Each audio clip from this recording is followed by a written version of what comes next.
Leo 27, Daybreak. This is, of course, about newness. And if we think about newness as an archetype, as a thing in itself, not that something is new, but that newness exists, and we contemplate that, what do we associate with newness? Very often, people are excited because something is new, and they feel a sense of expectancy and joy. Not only because the old was bad and this is something different, that comes into this, of course, but there's something else about newness. We're thoroughly motivated by newness itself. Food for thought. You know, when you've had a long time to do something and you perfect it and you get it right, it's better than it was at the beginning. So you'd have thought that oldness would have a special quality. Of course it does in its way, but nevertheless, something that's new is marketed strongly, new and improved typically, but new. New is a big word for marketing people because we go for it. We like what is new. And one of the lovely things about life is that we get that every morning. The daybreak is a very special experience. Sadly, most people don't receive that benefit, but if you did, if you got up just before the sun and you saw and you felt and you heard what was going on, it's life at its best, really. The birds know this. And we know this if only we would allow ourselves to experience it. And we're told here that this sense of newness is a deep archetype within us. It registers on the deepest levels of resurgence. We're coming back again after having been brought down a little bit about because of the heaviness of the experiences that we've had yesterday or whatever. You know, we resurge, we come back, and we come back strong and renewed and ready to take on something again, that filled with the zest for life. Now, the other side of the coin, of course, is that it is continuity that brings a sense of stability and security, and that newness is not continuity. It's the end of what was, beginning of something that has not yet found existence. It is not continuity. And so how do we find our sense of stability and security when everything around us is changing? And the image of daybreak gives us this 24-hour rhythm. But the mystery here is not just once a day. Every breath is a renewal of life. We breathe out, and if we didn't breathe in again, that would be the end. But we do breathe in again. And here it is, that sense of renewal. Life has returned to us after we've let go of it. So we have this sense of daybreak in every in-breath.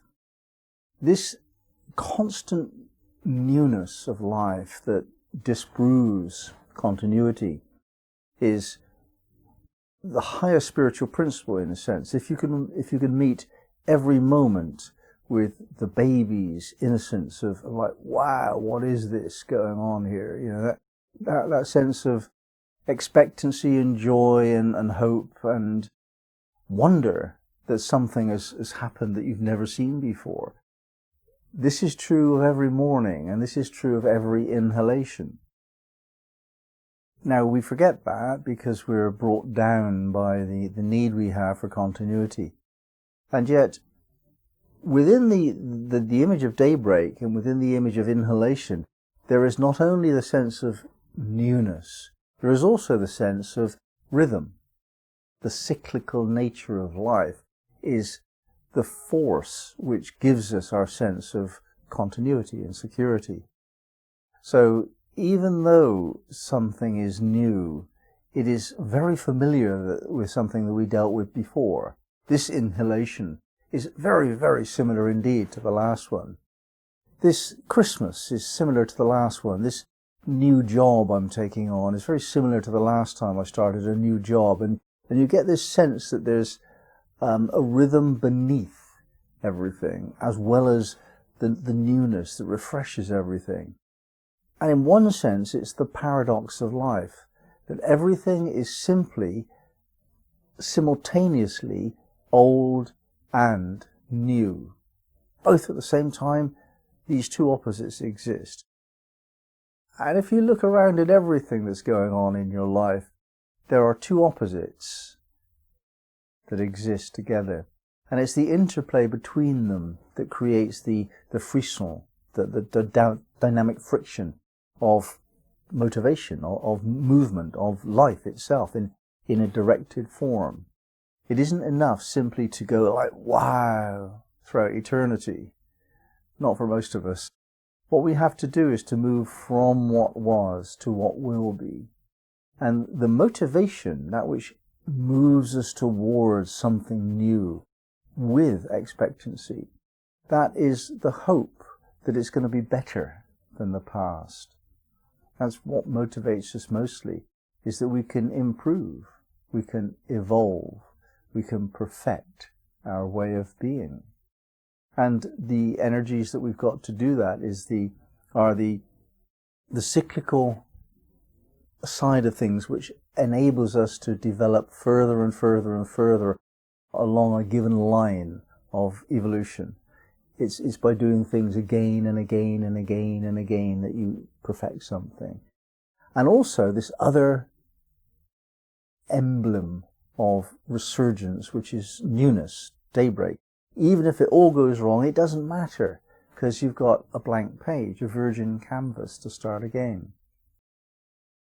Onto this model of newness and cyclical nature, we implant an idea of time, which goes from the past to the future in a very predictable straight line. That's how we imagine it. And it's exactly that. It comes from our imagination. We need the security and continuity so much that we have to overlay a structure of time on our immediacy of life. Life is an immediacy, an immediate experience. There is nothing that mediates our involvement with life from life itself.